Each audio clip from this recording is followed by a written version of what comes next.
से इस सप्ताह के इन प्रमुख करंट अफेयर को लेकर सामने हम लोग हाजिर हुए हैं।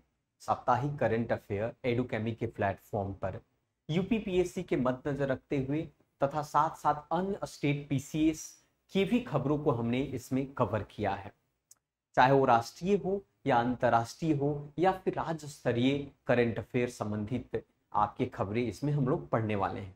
सबसे पहले बात करते हैं सबसे प्रमुख कुछ खबरों की। अगर आप बात करें तो चीफ मिनिस्टर, उत्तर प्रदेश के chief minister Yogi Adityanath launch school चलो अभियान इनिशिएटिव। हम सभी को पता है कि उत्तर प्रदेश में फिर से बीजेपी की सरकार फिर से लौटकर आई है और उन्होंने एक सबसे अहम कदम उठाते हुए स्कूल चलो अभियान की शुरुआत उन्होंने किया है। स्कूल चलो अभियान की शुरुआत के पीछे का मकसद ये है कि किस प्रकार से 100% इंस्टॉलमेंट किया जाए उत्तर प्रदेश के प्राइमरी स्कूलों के अंदर में। योगी आदित्यनाथ ने 100% इंस्टॉलमेंट को मद्देनजर रखते हुए प्राइमरी स्कूलों में उत्तर प्रदेश में स्कूल चलो अभियान की शुरुआत की है। यूपी सरकार ने इस प्रयास के माध्यम से प्राइमरी एजुकेशन को बेहतर करने के लिए इस कदम को उठाया है तथा साथ साथ यूपी के अन्य ऐसे शहरों में इस अभियान को काफी तेजी से बढ़ावा दी जा रही है, जैसे आप बहराइच, बलरामपुर, बदौन, रामपुर और आदि इन उत्तर प्रदेश के आप डिस्ट्रिक्टों में इस अभियान को काफी तेज से चलाया जा रहा है। तो स्कूल चलो अभियान आपके एग्जाम के लिए महत्वपूर्ण हो सकता है। वहीं पर नेक्स्ट पॉइंट ये है, नेक्स्ट खबर ये है कि UP prisons to play a Gayatri mantra for prisoner positive. आप सभी को पता है गायत्री मंत्र ऋग्वेद में आपको पढ़ने को लिए मिलता है। सावित्री अर्थात सूर्य की एक आराधना के तौर पर गायत्री मंत्र को पढ़ा जाता है।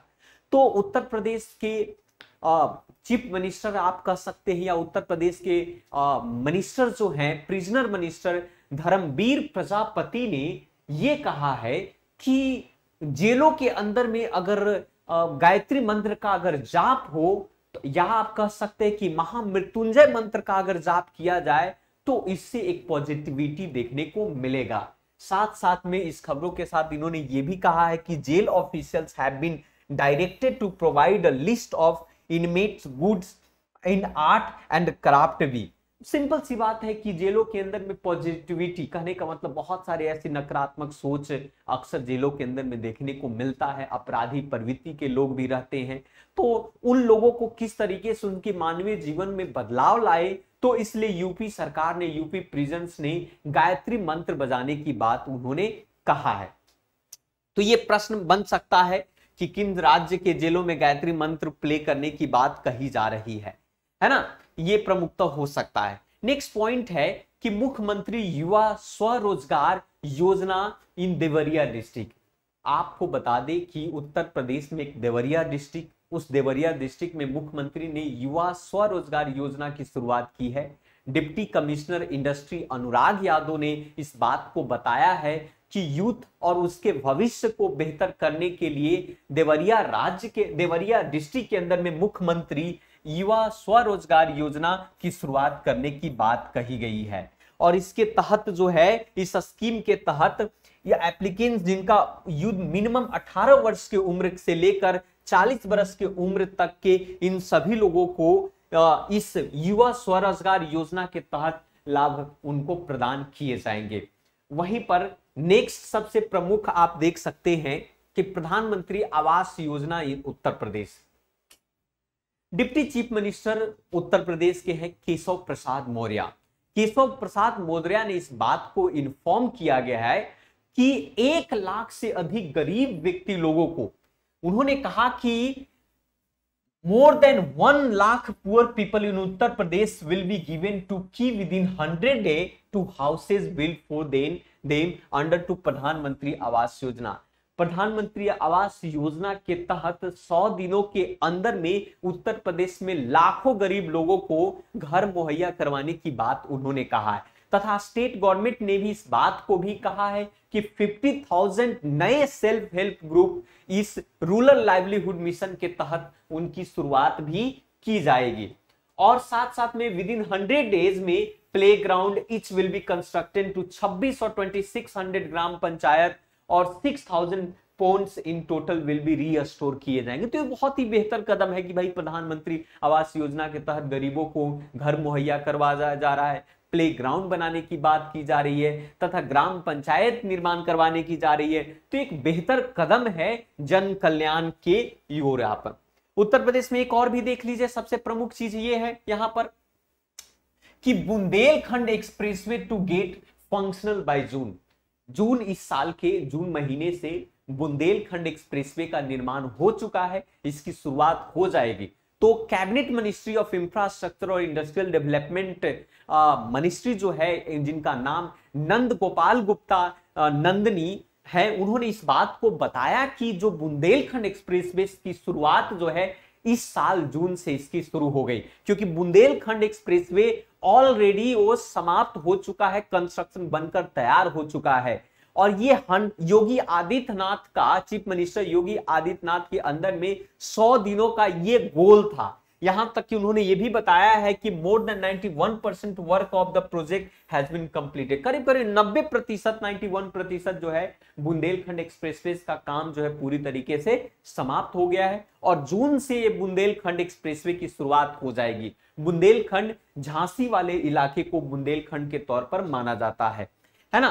तो ये भी एक प्रमुखता है, ये भी आपके एग्जाम के लिए प्रमुख हो सकते हैं। वहीं पर आप देख सकते हैं नेक्स्ट पॉइंट है कि यूपी गवर्नमेंट में प्रोवाइड फ्री बस ट्रेवल टू एल्डरली वीमेन्स। आप सभी को पता है कि दिल्ली सरकार ने दिल्ली के अंदर महिलाओं को फ्री ऑफ कॉस्ट बसों में ट्रेवल करने का परमिशन जारी कर रखा है। अर्थात महिलाएं दिल्ली के अंदर में फ्री ऑफ कॉस्ट आपके बस के टिकट की आवश्यकता नहीं होती है, टिकट लगता है परंतु उसका कोई चार्ज नहीं होता है। उसी प्रकार से स्टेट ट्रांसपोर्ट डिपार्टमेंट जो है यूपी के अंदर में, यूपी सरकार ने भी बुजुर्ग महिलाओं के लिए फ्री ऑफ कॉस्ट बस ट्रेवल की बात उन्होंने कहा। एक सर्वे के माध्यम से उन्होंने कहा कि महिलाओं को सबसे ज्यादा समस्या उत्पन्न होती है और बुजुर्ग महिलाओं को अगर फ्री बस राइड की अगर व्यवस्था मिले जिनकी उम्र 60 वर्ष से ऊपर है तो ये बहुत ही बेहतर होगा और ऐसा कदम बहुत ही बेहतर कदम है। तो यूपी सरकार ने भी 60 वर्ष से अधिक वाले उम्र के स्टेट के अंदर की सभी बुजुर्ग महिलाओं को फ्री ऑफ कॉस्ट बस में सफर करने की बात उन्होंने कहा है कि वो फ्री ऑफ कॉस्ट सफर कर सकती है ना।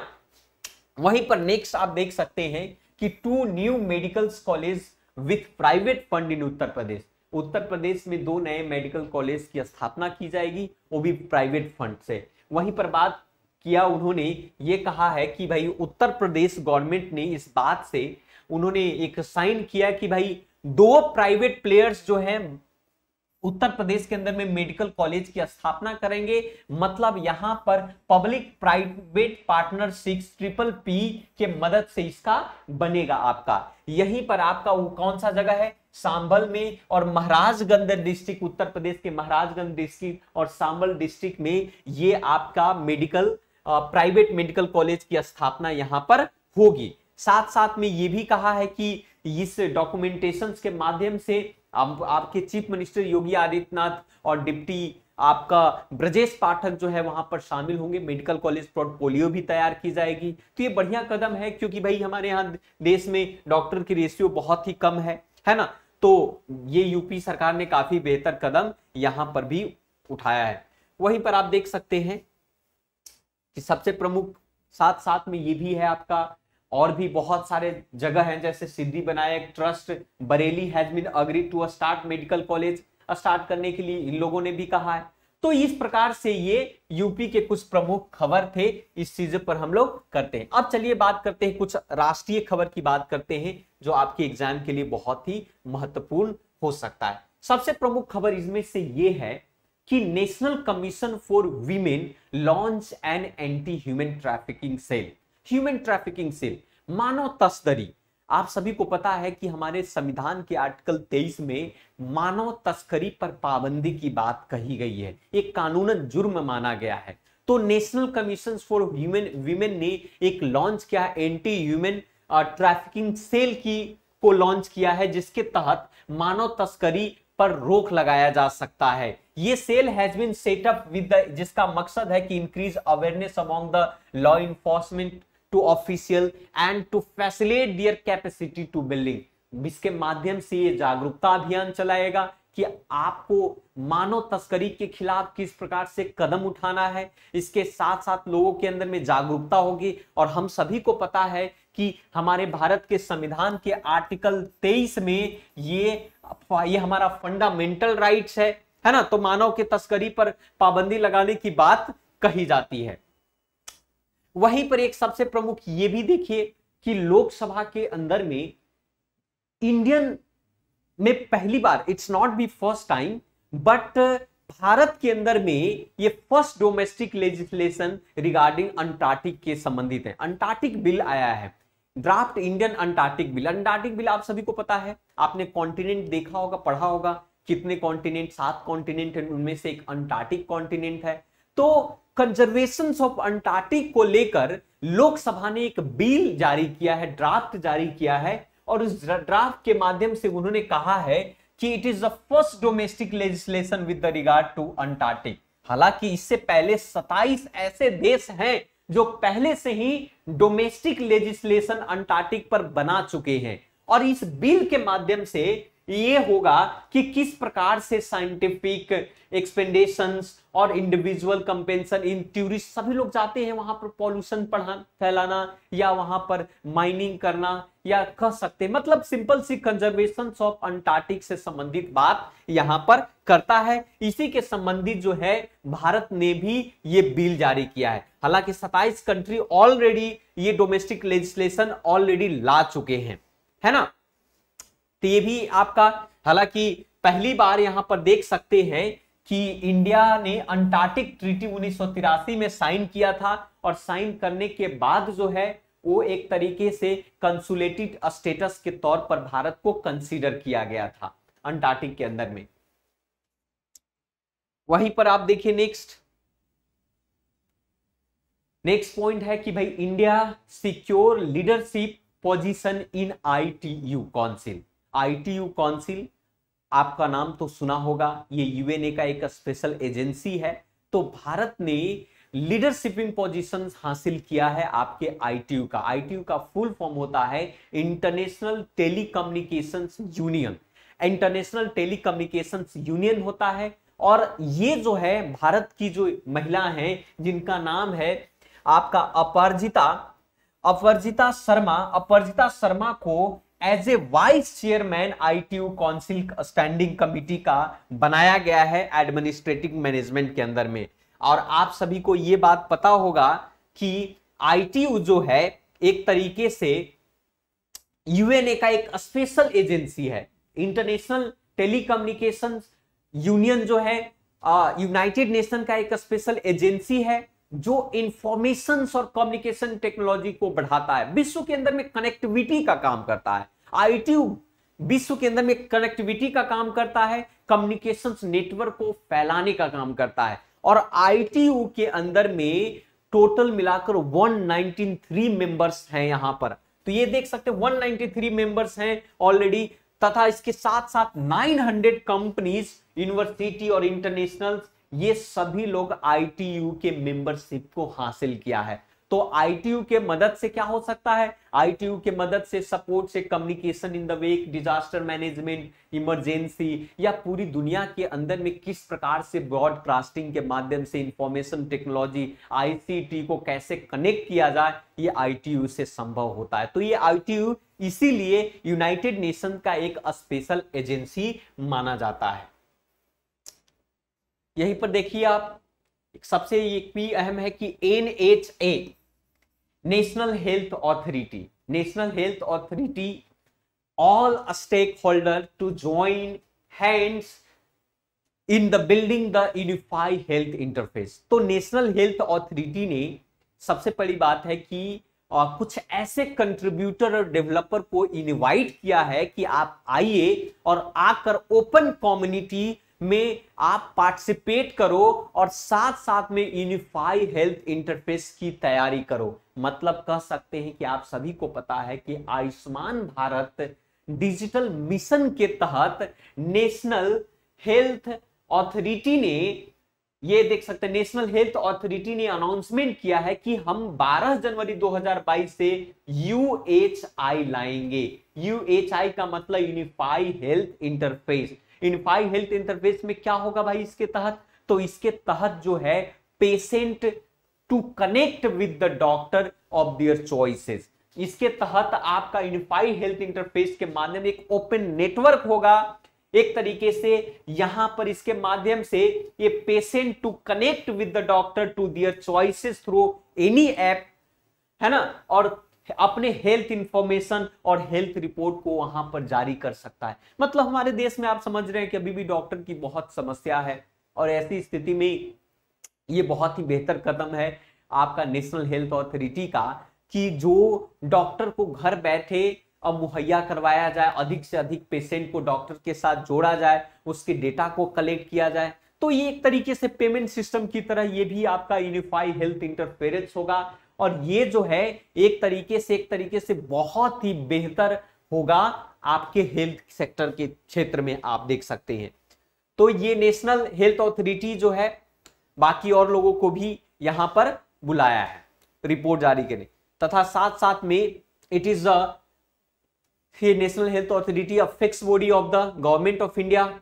चलिए अब चलते हैं, आयुष्मान भारत के तहत ये इसको लाया गया था। अब ये है लद्दाख। लद्दाख तो जानते हैं हमारा आज यूनियन टेरिटरी है, पहले जम्मू कश्मीर का एक हिस्सा हुआ करता था। तो लद्दाख ने आइडेंटिफाई किया है proper mapping and boundary identifications of the century along with the India China border. India China border पर उन्होंने कहा है कि भाई हम अपनी बाउंड्री को ना डिसाइड करेंगे। सिंपल सी बात है कि हमारी बाउंड्री कहां पर है।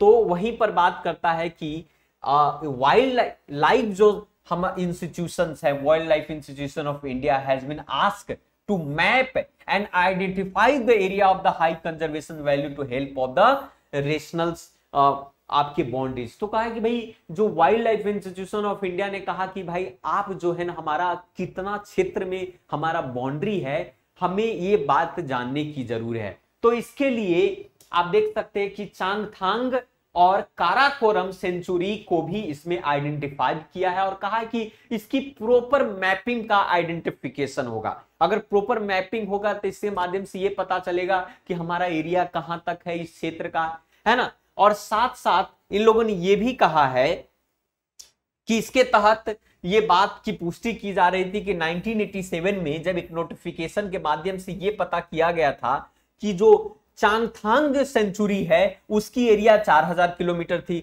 जबकि काराकोरम की एरिया 5000 स्क्वायर किलोमीटर थी। तो ऐसी स्थिति में उनको लगता है कि और भी एरिया बढ़ सकता है, तो इसके लिए मैपिंग करने की बात उन्होंने कही है ना। अब चलिए बात करते हैं next. Indian army inducted a small number of the Igla S system. हालांकि इंडियन आर्मी ने आपको एक small number of Igla system को रिसेंटली रसिया से इमरजेंसी प्रोक्योरमेंट के लिए वो मंगाया है। ये कह सकते हैं एक ऐसी सिस्टम है, ये सबसे बड़ी आप जान लीजिए कि इंडियन आर्मी ये जो ईगला है, ये ईगला एस सिस्टम ये कहां से मंगाया गया है? रसिया से मंगाया गया है।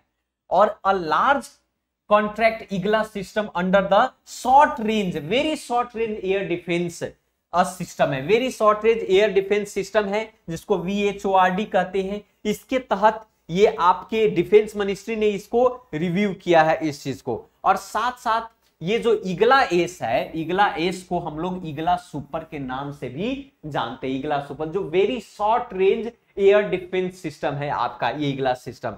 वहीं पर आप देख सकते हैं कि ये करता क्या है भाई, तो it act as a last line defence against to the enemy के खिलाफ। यहां तक कि it is a fire from to shoulder, it's a fire from the shoulder to neutralise the low flying aircraft और हेलीकॉप्टर। जो low flying aircraft और helicopter जो है इसको आसानी से उसको गिरा सकता है ना। तो ये ईगला, तो ईगला कहां से लाया गया है ये आपका? तो रसिया से लाया गया। मैक्सिमम रेंज इसका कितना है? 6 किलोमीटर इसका मैक्सिमम रेंज है ना। और साथ साथ में it acts as a last line of defence against to enemy combat aircraft और हेलीकॉप्टर से संबंधित इन सभी को भी उड़ान को गिरा सकता है।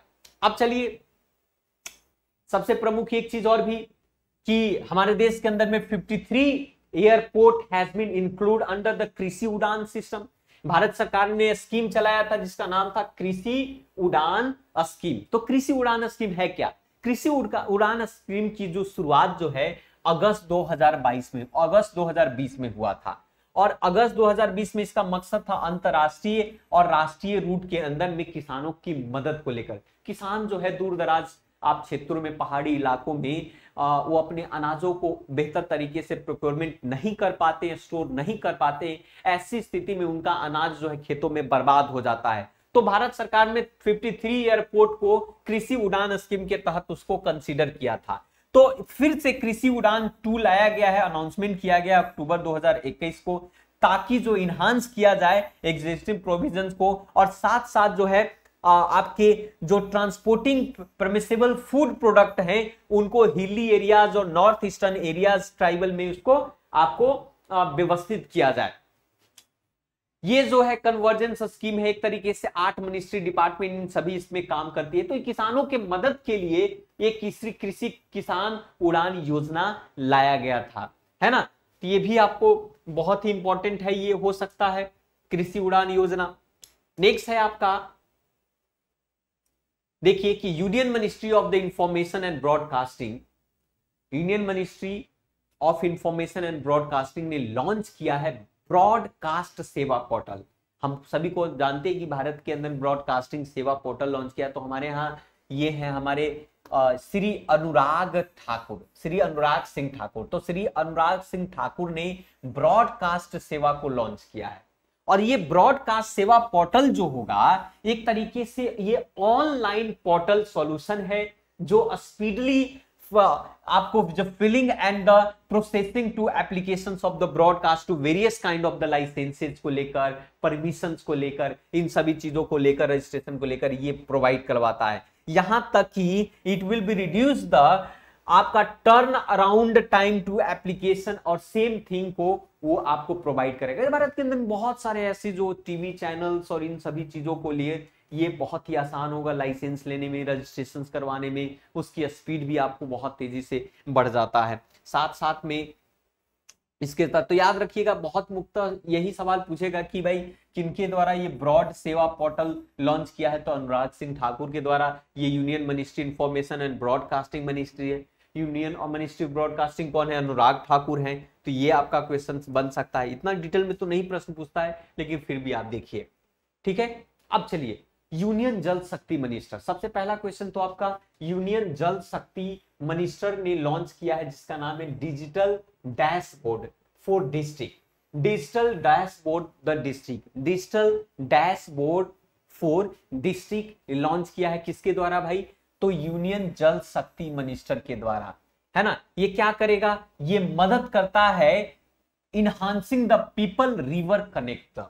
इस मदद करेगा कि भाई लोगों को नदी में किस जो पानी की समस्या का समाधान के लेकर इसको लॉन्च किया जाता है। और सबसे बड़ी बात तो ये है कि जो डीजीसी ने इस बात को ये कहा है कि जितने भी all the Ganga river basin है डिस्ट्रिक्ट है जिसका मेन मकसद ये है कि placing the mechanism to ensure the participation of the people of pollution management and cleaning. Ganga हम सभी को कहते हैं कि गंगा पवित्र नदी है, बात तो सही, लेकिन हमने उसे अपवित्र कर दिया है अपने पॉल्यूशन के माध्यम से। जैसे जिस प्रकार से हम लोग पॉल्यूशन फैला रहे होते हैं, गंगा पूरी तरीके से मलिन हो चुकी है। तो इसीलिए एक योजना चलाई गई थी जिसका नाम था नमामि गंगे। नमामि गंगे योजना चलाई गई थी और वो नमामि गंगे योजना जो है सो नमामि, तो ये जो आपका ये जो डिस्ट्रिक्ट वाली बात जो हमने कहा, नमामि गंगे प्रोजेक्ट के तहत ही इसकी शुरुआत किया जा रहा है। इसको मॉनिटर करने वाली जो संस्था होगा, गंगा रिवर के आसपास का जो बहुत सारे बेसिन है और गंगा की जो बहुत सारी ट्रिब्यूटरी है उसकी साफ सफाई की जाएगी। अगर साफ सफाई प्रॉपर तरीके से होगा तभी तो उन सभी ट्रिब्यूटरी का पानी जाकर गंगा में ही मिलता है ना। और तो गंगा में मिलता है तो ताकि गंगा भी दूषित होने से बच जाती है। तो ये सिंपल सी यूनियन जल शक्ति मिनिस्टर ने ये लॉन्च किया DG dash board for district Ganga committee performance monitoring system के लिए, गंगा नमामि गंगे के तहत हो भी, ताकि गंगा को और कैसे बेहतर किया जाए, गंगा रिवर के बेसिन के या फिर गंगा में मिलने वाली जितनी भी ट्रिब्यूटरी है ना, उनको भी कैसे देखरेख किया जाए। तो ये अच्छा कदम है आपका। इसके तहत आप ये भी देख सकते हैं कि वेटलैंड हुआ, बायोडाइवर्सिटी, इन सभी का भी ये देखने को मिलता है। अब चलिए, ये भी है आपका Indian agriculture. So Indian agriculture products export touch a new milestone for the financial year FY 2022। हम सभी को पता है कि भारत जो है कृषि प्रधान देश है ना। तो इस बार सबसे बड़ी खुशखबरी तो ये है कि एग्रीकल्चर एक्सपोर्ट हमारा 19.92 के रेट से बढ़ा है, मतलब 19.92% से हमारा जो एग्रीकल्चर एक्सपोर्ट बढ़ा है, मतलब हमारा जो प्रोडक्ट जो भारत के अंदर के जो कृषि प्रोडक्ट है वो आपको बढ़ने की बात इसमें देखने को मिलता है। वहीं पर द ग्रोथ रेट की अगर बात की जाए, the growth rate is consider ऐसे, दूसरी बात ये भी है सबसे बड़ी बात की एग्रीकल्चर प्रोडक्ट के बढ़ने के साथ साथ 50.21 बिलियन से ये ग्रोथ भी देखने को मिलता है ना। अब सबसे बड़ी बात, this would be highest level ever to achievement to agriculture export to data and highest ever export have been to achieve for the spell. इसमें आपका बहुत सारे हैं, आप देख सकते हैं वीट गेहूं जो है 2.19 बिलियन के साथ ग्रोथ देखने को मिला है, चावल में 9.65 बिलियन की बढ़ोतरी देखने को मिला है, यहां तक कि शुगर जो है 4.6 बिलियन के साथ, मतलब हमारा दिन पर दिन हमारे देश के जो एक्सपोर्ट, कृषि एक्सपोर्ट जो है वो बढ़ रहे हैं और ये हमारे देश के लिए बहुत ही बेहतर खुशखबरी आप कह सकते हैं। भारत के अंदर में GDP में भी इसका काफी योगदान होगा, है ना। ये बढ़ेगा हमारा पर कैपिटा, किसानों के पर कैपिटा इनकम में भी बढ़ोतरी देखने को मिलेगा और साथ साथ में ये भी देखने को मिला कि हमारा जो मरीन प्रोडक्ट है, आपको जो समुद्र के से जो बहुत सारे मरीन प्रोडक्ट्स होते हैं, मछलियां हुआ, झींगा, इस तरीके का, तो उस प्रोडक्ट में भी 7.71 बिलियन के साथ उसमें भी बढ़ोतरी देखने को मिली है। कोस्टल स्टेट के किसानों को इससे काफी बेनिफिट भी हुआ है ये। अब चलिए ये भी देख सकते हैं। अब नेक्स्ट पॉइंट, अब चलिए सबसे एक प्रमुख बात यह है कि एशियन डेवलपमेंट बैंक का नाम आपने सुना है। एशियन डेवलपमेंट बैंक ने कहा है कि भारत का ग्रोथ 2022 से 23 में 7.5% इकोनॉमिक ग्रोथ के साथ बढ़ोतरी होगी, मतलब भारत की जो आर्थिक विकास जो है 7.5 के साथ जो है बढ़ने की बात उन्होंने ऐसा संभावना जाहिर किया है। साथ साथ में ये भी कहा कि 2023-24 में 8% के साथ ये ग्रोथ बढ़ेगा और भी बढ़ेगा, मतलब कि जिस प्रकार से भारत सरकार की जो पॉलिसी है उस पॉलिसी को मद्देनजर रखते हुए एशियन डेवलपमेंट बैंक जो इस बात से अंदाजा लगाती है कि 2022-23 में भारत का इकोनॉमिक ग्रोथ 7.5 होगा तथा 23-24 में 8% के आसपास देखने को मिला। आप सभी को पता है कि एशियन डेवलपमेंट बैंक एक रीजनल डेवलपमेंट बैंक है और वो रीजनल डेवलपमेंट बैंक जिसका हेडक्वार्टर फिलीपींस मनीला में है, आपका मनीला शहर है आपका, फिलीपींस मनीला में आपको देखने को ये मिलता है। अभी प्रेसिडेंट है मैस्टैंगो एस्क्विया, आपको ये 2022 से 17 जनवरी 2020 से ये अभी तक ये है। तो ये आप ये भी समझ सकते, पूछ सकता है एशियन डेवलपमेंट बैंक के बारे में, पूछ सकते हैं एशियन डेवलपमेंट बैंक का हेडक्वार्टर कौन है, एशियन डेवलपमेंट का चेयरमैन कौन है, ये प्रश्न आपको बन सकते हैं इससे संबंधित। अब चलिए health pilot project Uttar Pradesh के अंदर में, हेल्थ पायलट प्रोजेक्ट उत्तराखंड में देखिए क्या है ये, तो ये कहा है कि डिपार्टमेंट ऑफ एनिमल हस्बेंड्री और डेयरी ने एक लॉन्च किया है जिसका नाम है one health pilot project Uttarakhand के अंदर में। तो ये क्वेश्चन, पहला क्वेश्चन तो ये बनेगा कि भाई उत्तराखंड में ये आपका वन हेल्थ पायलट प्रोजेक्ट किस राज्य के द्वारा ये स्टार्ट किया गया है, तो उत्तराखंड के द्वारा। और वन हेल्थ इंडिया प्रोग्राम के तहत क्या है भाई, तो ये वन हेल्थ इंडिया प्रोग्राम ये कहता है कि सभी का, जैसे आपका लाइव स्टॉक का हेल्थ हुआ, या हेल्थ कह सकते हैं, वाइल्ड लाइफ का हेल्थ है या इन्वायरमेंट का हेल्थ है, इन सभी को टेक्नोलॉजी और फाइनेंस के माध्यम से एक पटल पर लाने की बात कही जा रही है। इसीलिए उन्होंने one health project, pilot project चलाने की बात कही है। और उनके साथ साथ उन्होंने कुछ की एक्टिविटी भी पर भी नजर उन्होंने डाला और कहा कि इसके लिए हम इंस्टीट्यूशनलाइजेशन मैकेनिज्म्स के डेटा को कलेक्ट करेंगे, डिजीज कि भाई किस प्रकार से रोग फैलते हैं और उस रोग पर रोकथाम कैसे लगाया जाता है, इसकी भी बात उन्होंने कही है। साथ साथ में इंटीग्रेट करेंगे वो सारे लैब को और इंटीग्रेशंस करेंगे data with the digital architecture और national digital livestock mission को। और इसके तहत सिंपली सी इसके तहत वो हेल्थ को बेहतर करने की बात वो कर रहे हैं। तो वन हेल्थ प्रोजेक्ट किसके द्वारा? उत्तराखंड के द्वारा ये चलाया गया है। फिर से एक बार अनुराग ठाकुर जी, श्री अनुराग सिंह ठाकुर ने लॉन्च किया है new rare chemical reference materials to strain anti doping testing. हम सभी को पता है कि भाई एंटी जो डोपिंग टेस्टिंग होता है, आप खेल में आप जाएंगे तो वहां पर भी टेस्ट किए जाते हैं। तो national dope testing laboratory has been indigenous develop to 6 new और रेयर रेफरेंसेस मटेरियल्स उन्होंने तैयार किया है। कह रहे हैं कि भाई ये बहुत ही purest form of the chemical है जिसके माध्यम से आसानी से इसे पता लगाया जा सकता है। So it is the purest form of the chemical required for the anti doping analysis in the, आप देख सकते हैं, वाडा एक्रेडिट में। और इसके साथ साथ नशा वाले, मतलब जितने भी ये नशा के प्रयोग करके वो लोग खेल में पार्टिसिपेट करना, या कह सकते हैं जो कि बॉडी की एफिशिएंसी को बढ़ा देता है और बहुत आगे चलकर ये खतरनाक भी होता है। तो इसके लिए उन्होंने एक मटेरियल्स के मदद से, जो बहुत ही प्योरेस्ट फॉर्म है, ये आपका रेयर केमिकल रेफरेंसेस होगा जो एंटी डोपिंग टेस्टिंग को और भी मजबूत करेगा। तो श्री अनुराग ठाकुर ने इस बात को बताया है। अब चलिए एक ये और भी प्रमुख है आपका, यूपी गवर्नमेंट और एयरपोर्ट अथॉरिटी ऑफ इंडिया ने एक मेमोरेंडम साइन किया और उस साइन के तहत जो है regarding the transfer of the land to AAI, मतलब कि कुछ ऐसे जमीन जहां पर आपको एयरपोर्ट बनाना होता है।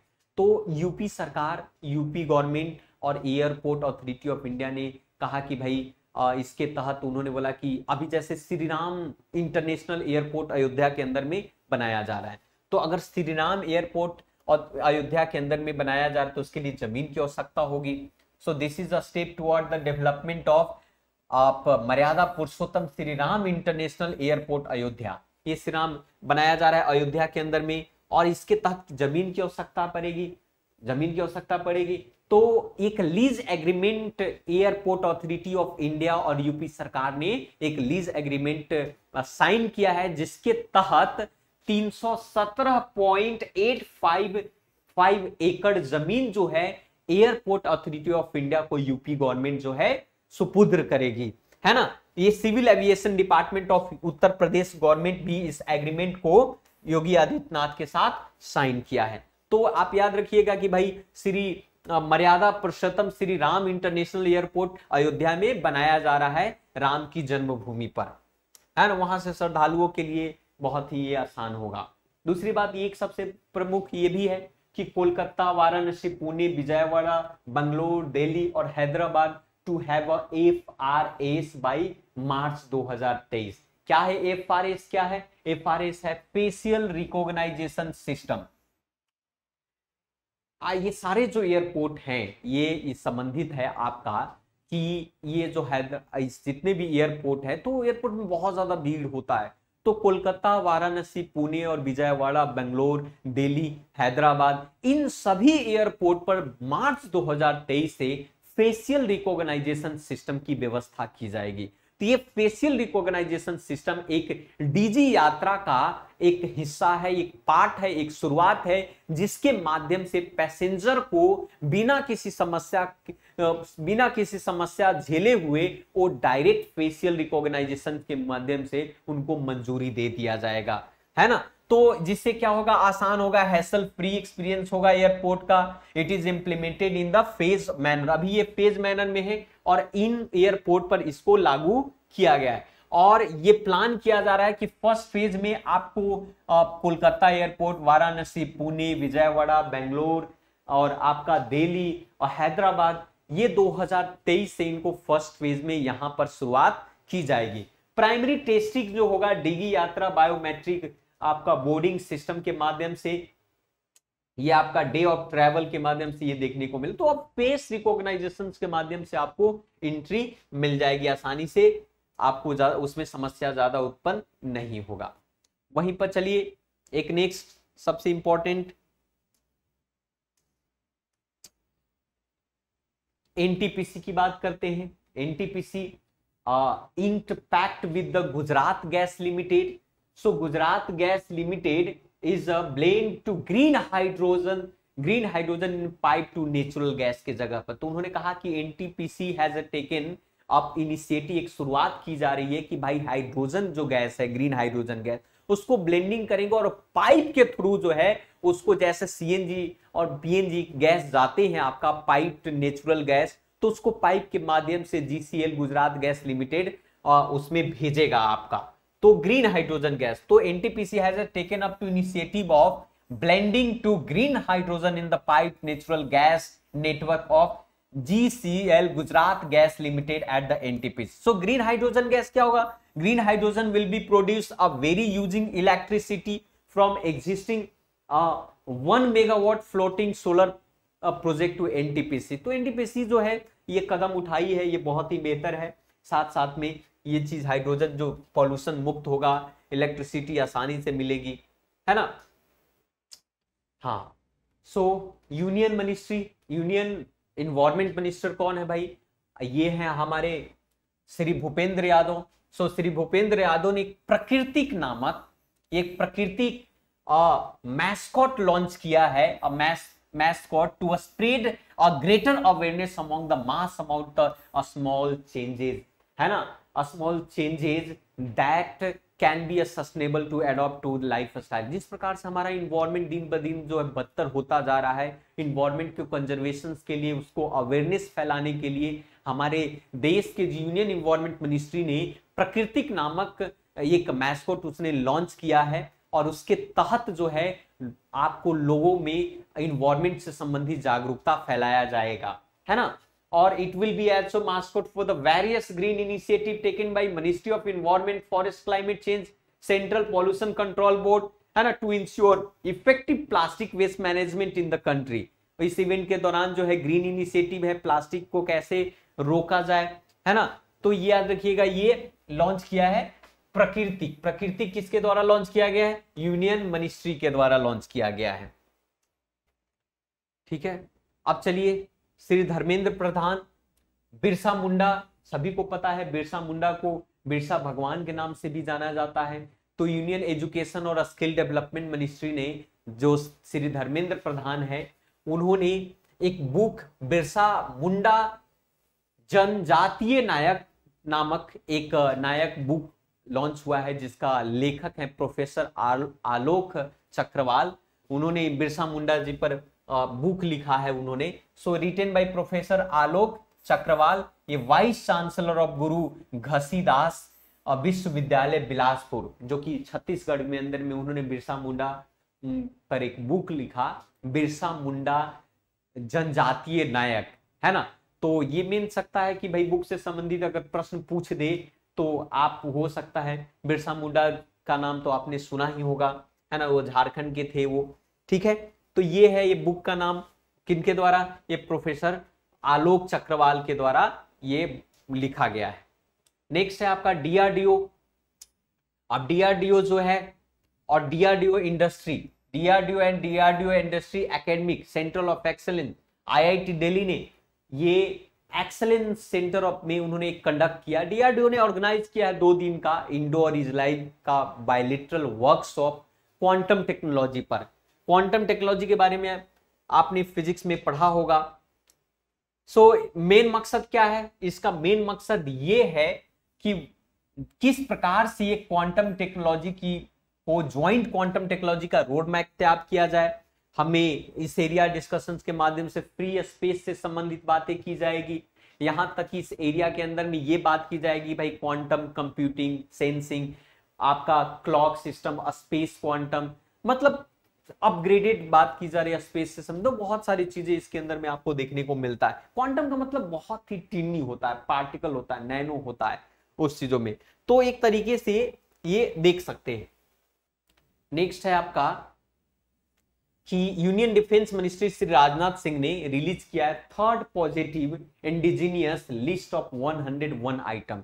101 आइटम्स का एक उन्होंने लिस्ट तैयार किया है भारतीय इंडिजीनियस का। इस लिस्ट के माध्यम से ये बताया कि मिनिस्ट्री ऑफ अफेयर और मिनिस्ट्री ऑफ डिफेंस ये इन लोगों ने, और जैसे वेपन्स का उन्होंने लिस्ट तैयार किया है। इसके अंदर में these weapons and the platforms are the plan to the indigenised progressive with the effective form of December 2022 and December 2027। इसके अंदर में आइटम्स जो होगा ये देख सकते हैं कि दिस 101 आइटम्स विल बी, इसके अंदर में लोकल्स होंगे, डिफेंस एक्वाइजेशन प्रिक्योरमेंट के माध्यम से होगा, जैसे कि आपका लाइट वेट टैंक्स हो गए, माउंटेड आर्टी गन सिस्टम हो गया, गाइडेड मिसाइल्स हो गए, आपका हेलीकॉप्टर्स हो गया, नवल एलिटी होगा। तो ये सारे जितने भी भारत के इंडिजीनियस होगा वो भारत के द्वारा बनाए हुए ये सारे हथियार और इक्विपमेंट्स देखने को मिलता है।